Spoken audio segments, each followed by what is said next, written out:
So this video is mainly for diabetics. As you may know, dietary sugar will raise your blood sugar, right? But there's something else that can raise your blood sugar. In fact, it's pretty significant, and I haven't really came across a lot of information on this one point, so I wanted to do a video on it. But it's called gluconeogenesis. Now, what does that mean? Well, it's a big word that basically means your body is generating new glucose from non-sugar or glucose sources, non-carbohydrate sources. Okay, so your body can make new sugar from fat or protein. Okay, so your high blood sugar is not just about your dietary sugar. It's about your body is actually making sugar from other things. In fact, the amount of sugar in your blood is significantly coming from gluconeogenesis. And this is because diabetics have an enhanced gluconeogenesis. So your liver and your kidneys are just making tons of sugar, raising your blood sugar. It's very important to know that our bodies don't need much sugar, okay? There's only a very few parts of our body that is dependent on sugar. Everything else can live on other sources of fuel, like fatty acid and ketones, okay?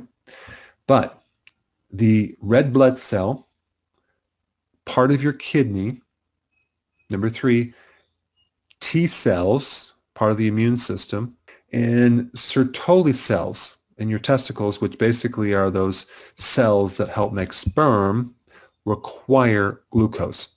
But everything else in the body can use other types of fuel. So we don't need much.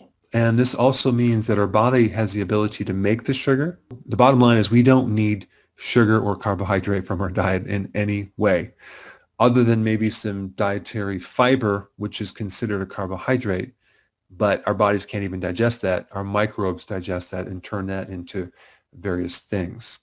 So the question is, if you're diabetic, why is your body doing this? Why is it making so much sugar?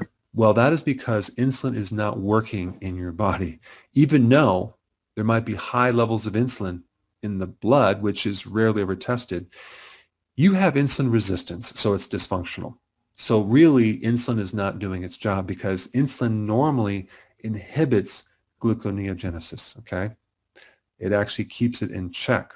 The real problem is insulin resistance. That is what's causing the high level of sugar in your blood. So what is the solution? The solution is to focus on fixing insulin resistance. If you can do that, your body will make less sugar and your blood sugars will start improving. Now, if you're new to my channel, there's something called the ketogenic diet and intermittent fasting that you need to know about, and I put a link down below. And there's a free download. You can check it out and start to get on the program, because that program will greatly improve insulin resistance, okay? That will help you greatly. But for those people that are on the ketogenic diet and you had a blood sugar problem and you're seeing improvements and you're not eating much carbohydrate, but your blood sugars are still high, well, now you know why they're high, because it's not the dietary sugar. Your body is making too much simply because you had insulin resistance and your body is still in the process of dealing with that.